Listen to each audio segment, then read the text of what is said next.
Hey readers, welcome back to another video. If you're new here, my name is Paloma, and today's topic is going to be the books that I read in the month of August. So let's get started. I feel like the month of August went by so slow and so fast at the same time. Like, I can't believe the month is already over. And when I was putting together the books that I had read this month, I completely forgot that I had read one of them at the beginning of the month.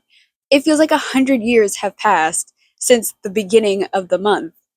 I I just I'm flabbergasted. So the first book that I read in the month of August is Conclave by Robert Harris. This was better than I thought it was going to be. I watched the movie beforehand before I picked up the book, so I knew a little bit about what the book was going to be about, and I was pleasantly surprised that the movie doesn't really stray too far from what Robert Harris has written in here, but I do think the movie expands on the foundation that the book gives us. And I think the little changes that they make in the book are actually better in terms of what Robert Harris was trying to say in the book. And so the main premise of the book is that the Pope has died and they have to do a conclave. And it turns out cardinals love to gossip.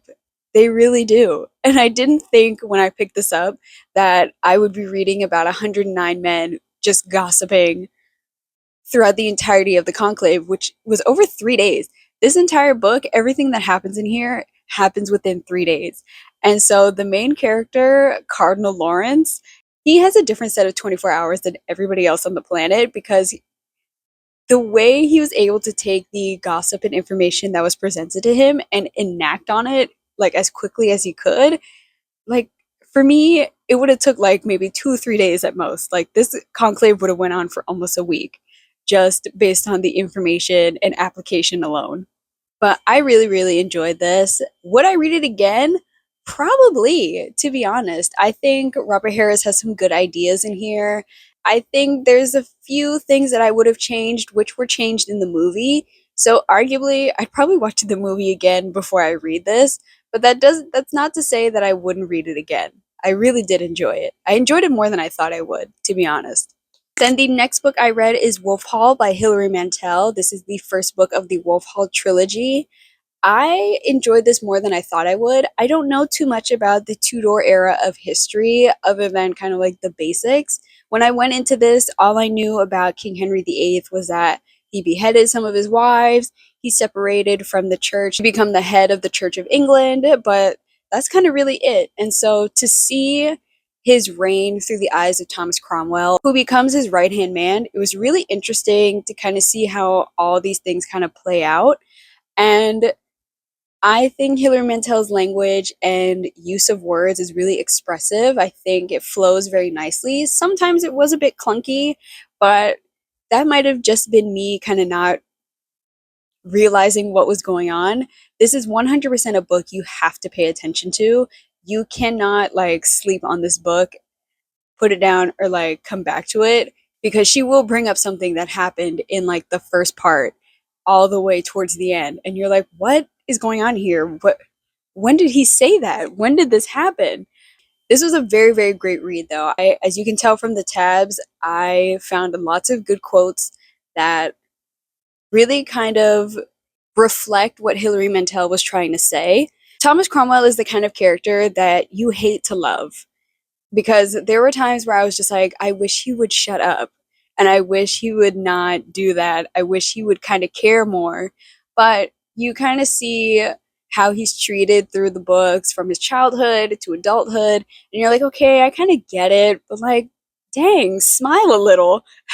And Hilary Mantel's interpretation of Anne Boleyn is that she's very much a mean girl and kind of a bully to people who are against her. And she's very quick to be like, he will lose his head if he speaks another ill word about me.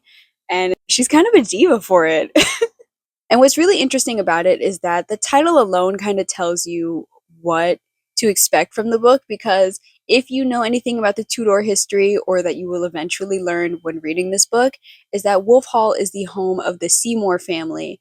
And again, if you know anything about Tudor history, Jane Seymour becomes the third wife to King Henry VIII after Anne Boleyn dies. And so Hilary Mantel is already telling you that there is a price for ambition, and once you're out, people are going to keep moving on. And so said, so done. Anne Boleyn dies, and King Henry VIII is like, okay, time to move on. Jane Seymour, let's go, let's get married. So I really, really enjoyed this. I would recommend this if you are into Tudor history and you have not read it yet. And honestly, I'm surprising myself because I'm not a series kind of person, but I think I'm going to finish out the rest of the trilogy because I want to see how Hilary Mantel tackles the rest of Thomas Cromwell's life, because eventually it's all going to come to a head and his price for ambition is going to be his downfall. And I really want to see how that plays out. The next book I read is The Scarlet Letter by Nathaniel Hawthorn. This is a book a lot of people read in high school, maybe middle school. My school did not read this, so this was very interesting for me to read as a full grown person. And I actually enjoyed it more than I thought I would because I know people don't like it. I had the expectation that I wasn't going to like it, and I'm pleasantly surprised at how much I do like it. Nathaniel Hawthorne's way of writing is really expressive.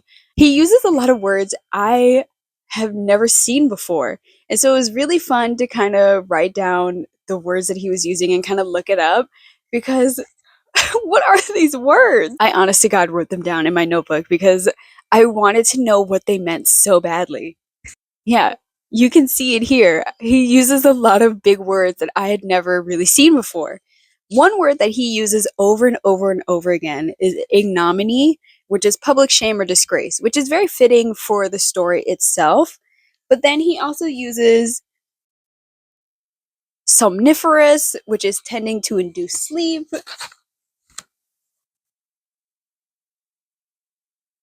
He uses sedulous, involving or accomplished with careful perseverance. Somnambulism, which is sleepwalking. These are words I've never really seen before in books.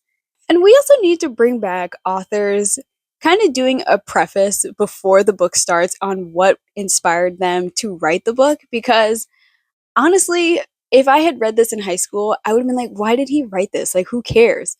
But to find out that during his time at Custom House, he received some type of package that had like a scarlet letter. And when he put it to his chest, he felt like it was burning his skin or like something that Satan would use, which is kind of something the Puritans probably would have done. So, do I think it has some faults within it? Yes, I do. But that's with every kind of book, especially classic books. You're reading it through like a modern lens, but you really have to sometimes read it as it was written in the time period that it was written. So, either way, I really enjoyed it more than I thought I would. So, that's something to be excited about. And we have The Warmth of Other Suns, The Epic Story of America's Great Migration. This is by Isabel Wilkerson. I am not finished with this book. Arguably, I think I'm going to finish this maybe in October or November. It's a really big book, but I won't be dissuaded from that. I read The Count of Monte Cristo and War and Peace, so a big book does not scare me. I just have to take it a little bit at a time. And so this book is mainly about the Great Migration, but she mainly talks about three main stories, and we alternate between their time during the Great Migration as well as in the present day when she interviewed them. And it's so great. I mean, you could tell from the tabs alone that I found information that I had not known when we studied the Great Migration in high school and college. You know, I live in the state of Florida, and I learned that for many Black people during the time of the Jim Crow era, that colored people had to be off the streets and out of the city limits by 8 p.m. in Palm Beach and Miami Beach. And if you really think about it in comparison today, can you imagine if somebody like me had to be off the streets of Miami Beach at 8 p.m.? I mean, my goodness, that's just ridiculous. But then again, even in the modern era, there's still a few sundown towns that you really should not stop in. And so I'm going to continue to read this throughout the next few months. I'm really enjoying it so far. It's so insightful. Isabel Wilkerson has a way of kind of weaving in fact with personal emotions and stories of the people she's interviewed.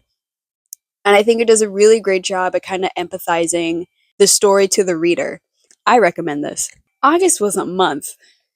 I don't even know how to describe it. That was a month and a half. And so I'm really glad I was able to get through those books in the month of August, and I can't wait to see what September brings. So those are all the books that I read in the month of August. I hope you enjoyed the video, and I hope to see you in the next one. Bye!